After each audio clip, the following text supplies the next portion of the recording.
আমার কাছে খবর আছে, বেশ কিছু জায়গায় বিডিও অফিস জানাবেন 28 তারিখের ভোটার লিস্টে যাদের নাম থাকবে না তারা এদিকে ওদিকে ঝামেলা করবেন না।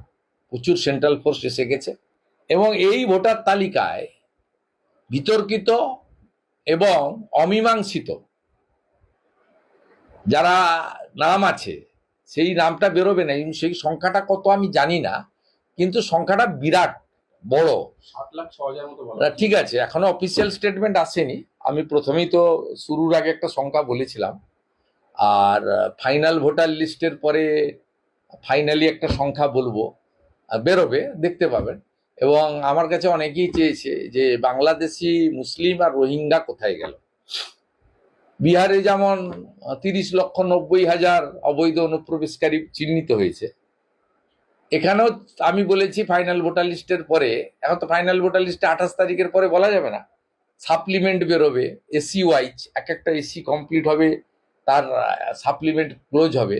294 ক্লোজ কমপ্লিট হওয়ার পরে আমি যে প্রশ্নগুলো আমার বিরোধীরা বা সংবাদ মাধ্যমের টকশোতে যাওয়া রাজনৈতিক বিশ্লেষকরা করেছেন, আমি দুটো কথা বলেছিলাম। একটা সংখ্যা বলেছিলাম যে এটা হতে পারে, আমার দীর্ঘ রাজনৈতিক অভিজ্ঞতা এবং ভোটে লড়ার অভিজ্ঞতার ভিত্তিতে বলছি, কারণ আমি একটা সময় বুথ লেভেল এজেন্ট হিসেবে কাজ করেছি 1988-89-এ পিকে কলেজে বুথ লেভেল এজেন্ট ছিলাম আমি।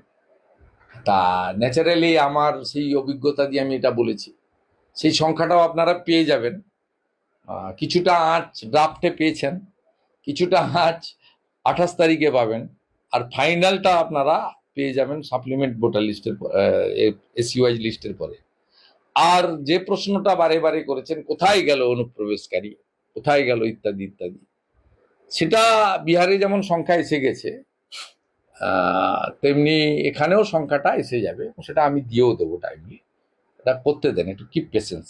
কিন্তু আমি মনে করি 28 তারিখের ভোটার লিস্টে যাদের নাম থাকবে না তারা এদিকে ওদিকে ঝামেলা করবেন না। প্রচুর সেন্ট্রাল ফোর্স এসে গেছে, উস্কানিতে পা দেবেন না।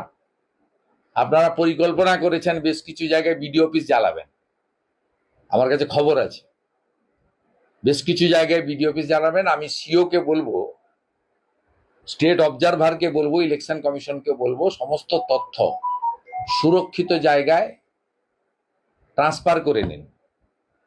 বেশ কিছু জায়গায় এর আগে আপনারা চাকুলাতে দেখেছেন কি ঘটনা ঘটেছে, আপনারা মুর্শিদাবাদ জেলার জলঙ্গিতে দেখেছেন বিডিও অফিসে কি ঘটেছে। এরকম অনেক চিত্র আপনি দেখতে পাবেন। এবং আমি পরিষ্কারভাবে বলতে পারি 28 তারিখের পরে যে অ্যানার্কির আশঙ্কা সবাই করছি আমরা, সেই জন্যই হয়তো ভারত সরকার বা ইলেকশন কমিশনের পক্ষ থেকে আগেই 240 কোম্পানি পাঠিয়ে দিচ্ছে। আশঙ্কা মিথ্যাও, এই প্রার্থনা করব রঙিন উৎসব দোলের আগে এই ধরনের ঘটনা না ঘটাই ভালো। এছাড়াও মুসলিমদেরও এই মাসে তাদের একটা চলছে, ধর্মীয় রীতিনীতি চলছে, না হওয়াই ভালো। কিন্তু উস্কানি দাতা তো এখানে আছেন মমতা ব্যানার্জি, তিনি তার উস্কানি দেওয়া কথাবার্তা গতকাল থেকেই শুরু করেছেন যে আমি না বাধা দিলে 1,20,00,000 বাদ চলে যেত। এবং তিনি আজকেও আলপটকা মন্তব্য করেছেন, আগামী কয়েকদিন করতে থাকবেন। অতএব উনি বহুবার উস্কানি দিয়ে এই রাজ্যে শান্তি নষ্ট করেছেন। উনি সিএ কে এনআরসি বলে প্রথম মিছিল করেছিলেন, স্মৃতির মোড় থেকে শ্যামবাজার 5 মাথার মোড়, আগুন লাগিয়েছিলেন। তিনি এসআইআর কে প্রথম থেকে এনআরসি ইত্যাদি বলেছেন। তিনি ওয়াক অফ অ্যামেন্ডমেন্ট বিল বলেছিলেন, আমি বেঁচে থাকতেও চালু হবে না, উনি চালু করেছেন এই রাজ্যে। অতএব সেক্ষেত্রে আমি সকলের কাছে অনুরোধ করব, সতর্ক থাকতে হবে। এবং যাদের নাম বাদ যাচ্ছে, এটা চূড়ান্ত বাদ যাওয়া নয়, সাপ্লিমেন্টারি লিস্টে তাদের নাম এসে যেতে পারে। ধৈর্য রাখুন, আপনারা সহযোগিতা করুন জুডিশিয়াল কর্তৃপক্ষকে। এবং এই ঘটনার জন্য দায়ী করব মমতা বন্দ্যোপাধ্যায়কে। তিনি নজিরবিহীনভাবে সুপ্রিম কোর্টের হস্তক্ষেপ প্রার্থনা করে দুটি সাংবিধানিক সংস্থার সঙ্গে যে লড়াই লেগেছিল তাতে তৃতীয় সাংবিধানিক সংস্থাকে যুক্ত করে দিয়েছেন। ক্রেডিট এবং ডিসক্রেডিট দুটোই মমতা ব্যানার্জির জন্য থাকলো। অতএব আপনারা উল্লাস প্রকাশ করেছেন মাঝে মাঝে যে আমরা জিতে গেছি সুপ্রিম কোর্টে।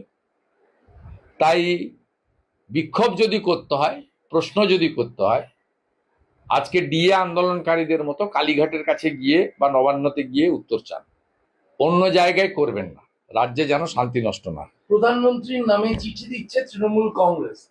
কদর্য মিথ্যাচার চিঠি এইগুলো কেউ পড়বে না, কারণ প্রধানমন্ত্রী এই রাজ্যে যা যা দিয়েছে, আমি তো ওনাদের বলছি শ্বেতপত্র প্রকাশ করুন। মাননীয় প্রধানমন্ত্রীর নেতৃত্বে এনডিএ গভর্নমেন্ট 10 লক্ষ কোটি টাকা আপনাদের দিয়েছে। ইউপিএ 1 এবং 2 আপনাদের দিয়েছে 2,65,000 কোটি টাকা। 30,000 কোটি টাকা 40 লক্ষ বাড়ি দিয়েছে, তালিকা প্রকাশ করুন। 72 লক্ষ শৌচালয় দিয়েছেন, তার তালিকা প্রকাশ করুন। 54 লক্ষ পিএম কিষাণ সম্মান নিধি দিয়েছে। প্রধানমন্ত্রী পশ্চিমবঙ্গে 7 কোটি লোককে প্রধানমন্ত্রী অন্ন সুরক্ষা যোজনাতে চাল আর গম দিচ্ছেন, আপনারা গমের বদলে পচা আটা খাওয়াচ্ছেন। এর বাইরেও মেট্রো থেকে শুরু করে নানা প্রজেক্টে ভারত সরকার যে অর্থ দিয়েছে, কল্যাণী এইমস থেকে শুরু করে স্বাস্থ্য দপ্তরে যে সব অর্থ দিয়েছে, তার প্রকাশ ঘটান আপনারা, তার শ্বেতপত্র বলুন। আপনি তো নিজেই বলেছেন 2 কোটি বেকার চাকরি পেয়েছে। তাহলে আজকে 26 তারিখ অ্যাপ্রক্স 65 থেকে 70 লক্ষ বেকার ফর্ম ফিল আপ করলো। সংখ্যাটা ফাইনালি 80 লাখও হতে পারে। আমি বিকেলে নিয়েছি, এটা 70 লাখে চলে গেছে। ভাবতে পারেন 80 লক্ষ মাধ্যমিক পাস, তারা 1,500 টাকা অর্থাৎ 50 টাকা ডেলির জন্য আজকে গিয়ে দরখাস্ত করছে। এরপরেও আপনি বলবেন আমি 2 কোটি লোককে চাকরি দিয়েছি, মাথা পিছু রোজগার 3 গুণ করে দিয়েছি। কত বড় মিথ্যাচার আজকে পশ্চিমবঙ্গে প্রমাণ হয়ে গেছে। অর্থাৎ প্রধানমন্ত্রীর বিরুদ্ধে এই কুৎসা মিথ্যাচার এগুলো কেউ শুনবে না, মানবে না, গ্রহণ করবে না। Thank you. এই 60 লক্ষ যারা অমীমাংসিত কি হবে? বাড়ানোর কথা বলা হলো, দেখি কোর্টের নির্দেশকে না মেনে ছেলে ফোলানোর জন্য বাড়ানো হলো। জানে কোর্টকে তো মানে না, কোর্টকে উনি মানেন না। এই কারণে একমাত্র স্বাধীনতা পরে রাজনীতিবিদ যাকে 5 লক্ষ টাকা ক্ষতিপূরণ কলকাতা বারে জমা দিতে হয়েছে নন্দীগ্রামের মামলা নিয়ে। 5 লক্ষ টাকা জমা দিতে হয়েছে। কোনো কোর্টকেই মানেন না, কোর্টকে মানেন না, সাংবিধানিক বডিকে মানেন না। তাহলে 60 লক্ষ যাদের অমীমাংসিত তাদের ভবিষ্যৎ কি? তাদের ভবিষ্যৎ কি? তাদের ভবিষ্যৎ তারা 3টে কাগজ দেখাবে। আজকে তো কাগজ তৈরি করার অনন্তকাল সময়টাও, কালকে সুপ্রিম কোর্টে ওরা গিয়েই নিজেরাই নিজেদের উল্টো মাস কেস। 3টে জিনিস তো দেখাতেই হবে। 18 বছর হয়েছে, ভারতবর্ষের নাগরিক এবং ডোমিসাইল সার্টিফিকেট, স্থায়ী নাগরিকত্ব। ওকে আজকে যা হাতে ছিল বা তৈরি করা দেওয়ার ছিল দিয়ে দিয়েছেন আজকে। যারা পারবেন না, জুডিশিয়াল অফিসাররা, এটা ডিজিটাল ফুটপ্রিন্টের উপরে তো কোনো অফিসার, ডিএমএসপিরা যতই ভয় দেখান আর যতই ওয়েলিং করুন, যতই বিডিও এসডিওদের দিয়ে ম্যানেজ করার চেষ্টা করুন, কোনো জুডিশিয়াল অফিসার আমার বিশ্বাস ডিজিটাল ফুটপ্রিন্ট দেখে কম্প্রোমাইজ করবেন। কারণ অন রেকর্ড জুডিশিয়াল অফিসাররাও তো আগামী দিনে প্রশ্নচিহ্নের সামনে থেকে যাবে। ডিজিটাল ফুটপ্রিন্ট তো এটা তো কোনোটাই ম্যানুয়াল নয়। এটা তো কোনো জুডিশিয়াল অফিসার তার উপরে কোশ্চেন মার্ক হয়ে যাক, তার বিরুদ্ধে সুপ্রিম কোর্ট ব্যবস্থা নিক, বা সেই তথ্য নিয়ে ইলেকশন কমিশন বা যে কোনো রাজনৈতিক দল, যে কোনো ব্যক্তি, মমতা ব্যানার্জির যেমন সুপ্রিম কোর্টে যাওয়ার সুযোগ ছিল, আমাদেরও তো আছে।